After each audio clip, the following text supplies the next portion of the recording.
Hello everyone and welcome back to another episode of the Wellsy Weekly Podcast, the show where I talk about anything and everything. My name is John, aka Wellsy, and today is episode 49. Now, just to kick things off, it's got nothing to do with the rest of the podcast, but I just thought I want to tell you all what I've been up to this morning. Jamming out to Car Wash by, I don't know what, I think it's called The Royals, I think that's what the band was, just in my head, nothing else, but it's got me really pumped, really excited to do the rest of the day. And you need that little bit of motivation on a Monday morning, especially in a lockdown where, you can't go out and do a lot of things. If you can't tell already, I'm getting a little bored of lockdown. So this is a good pick-me-up, and I thought I'd just share that with you today. Now, what we are going to talk about today is board games, because like I said, I've been getting a little bored in lockdown, and board games were quite fun. I haven't played a board game properly in a long time, but I used to do it a lot as a kid, and I thought I'd just share some of my experiences with you here today.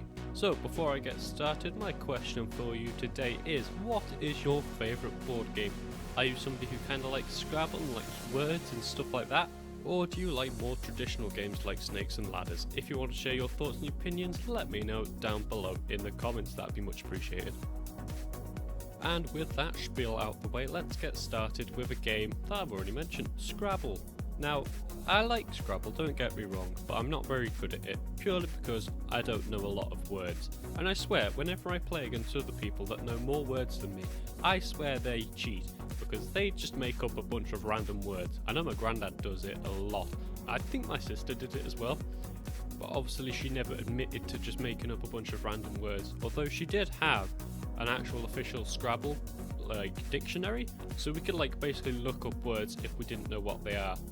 And to be fair, nobody actually made up a bunch of random words. It was usually me because I was bad and I just wanted some extra points on the board. But yeah, other than that, nobody actually cheated, but I swear they still cheated though. So yeah, Scrabble's not one of my favourites, but I'll still play it every now and then. If people get it out, I'll be like, it's a board game, it's something to do. I feel like if you are going to play Scrabble, you need to prep yourself by reading a dictionary or something stupid like that. Although I should be reading more books, to be fair. I don't actually do that, purely because I don't like reading. It hurts my brain and, I can't focus very well. I much prefer comic books. So maybe I should be reading a few more books to try and get some extra vocabulary in my system. Who knows. Or I just try and cheat again, whatever works. But a game that I do actually quite like, but I know a lot of people don't, is Monopoly. I love Monopoly, although it is quite terrifying sometimes when it's just you break up families and stuff like that because everybody just hates each other by the end of the game. Because it's an intense game, a long game, long board game. But I feel people just don't have the strats. You either have the strats or you don't have the strats. My strats personally is, once you've gone around the board once, you just buy everything, and I mean everything, because then you can start bartering and haggling with people for getting stuff that you want or need later on in the game. Also, if you ever get the stations, that's always a good one, it's always nice to have. I always like getting the utilities as well, because it doesn't give you that much money or rent, but if you've got both of them, and people roll a high number, you can get about 120 quid, or Monopoly money, dollars. What are they called? Dollars? Money? I don't know. Monopoly money. You can get 120 of them, which is always nice. It just racks up very slowly, but it's a good bonus. Nice little bonus there. And I'm pretty sure I had Park Lane once, and it was in the game. I was playing with my sisters, and this game went on for about 8 hours. And the only reason I remember this game is because I was doing a Scottish voice for the entire game. I made up a character. She was called Grandmaster Fairy Susan of the Bath, because I was playing as a little bathtub. And I won that game. I remember winning that game. I don't know if I had the utilities in that game, but I certainly won it no matter what. And I think it was because the Scottish accent was putting everybody else off. Not because it was a bad accent or anything, it was just because it was funny, because I was just making it just a really rude and crude character. Yeah, that was a good fun game actually, that was quite good. And I think that's one of the reasons I like Monopoly, because just it's so long, and I just have the patience for it to just see it out, because the longer I play, the longer I get into the actual game itself, and then by the time I'm at peak level and enthusiasm and stuff, everybody else is just bored and can't be bothered, so then I just win. I mean, not every time, but a lot of the times. So, that's quite good. Now, these are more like classic games, just classic board games that everybody's played. But there is a couple of games and board games from the 90s and early 2000s that I think a lot of kids nowadays would not know. Starting with Mousetrap. Do you remember Mousetrap, ladies and gentlemen? That game we had to set it up, and then just like once you got to the end of the board, to the cheese, you could set the mousetrap off and trap people. It was just so good. Just because it was like you had to physically set it up. It wasn't just a flat board. There was actually things, and there was a marble that moved around, and then that knocked a couple of things. And then, it was just so good. And one of the reasons I liked it so much is just because it actually did something. It interacted, you interacted with the game.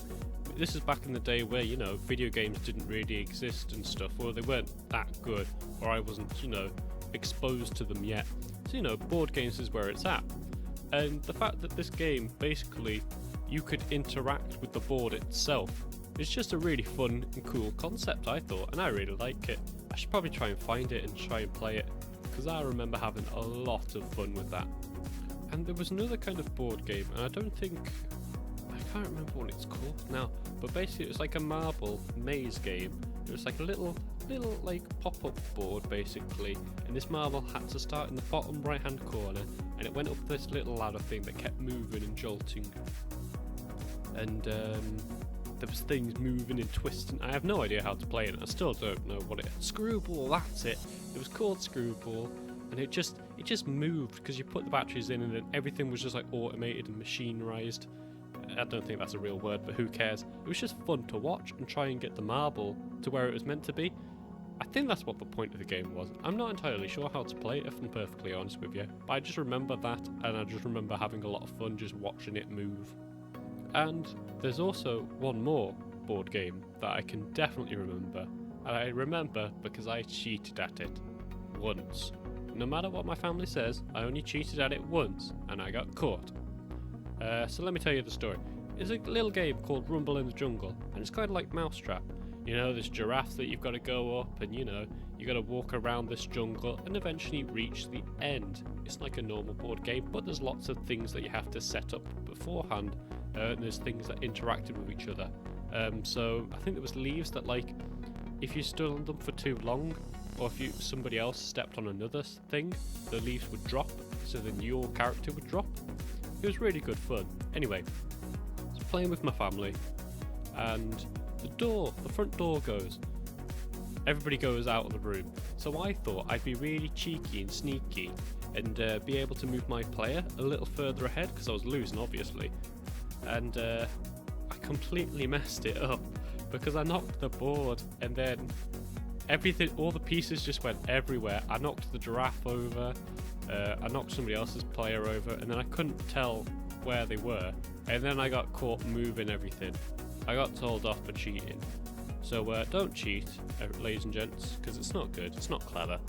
But I did it anyway because, I was a little kid and I wanted to win. I was a sore loser as a kid though, or a sore winner as well. I was both. I was really bad. Like, I remember a game of Wii Sports Bowling, and I just got in a massive hissy fit basically because I was losing. So now I'm not very competitive at all because I try and not be a sore winner or loser. It's like if I win something, I'm trying to stay humble about it, although inside I'm like, haha, losers. But then also if I lose something miserably, I'm just like, well, it was only a bit of fun anyway. But on the inside, I'm like having a massive hissy fit in my head because I'm just like, I can't believe I lost. How dare they win? It's disgusting. It's atrocious. How dare they? I'm quite vicious when I'm a sore loser. But yeah, I try not to be, so that's good. That's good. So that's about it from me today. Just all about board games, really.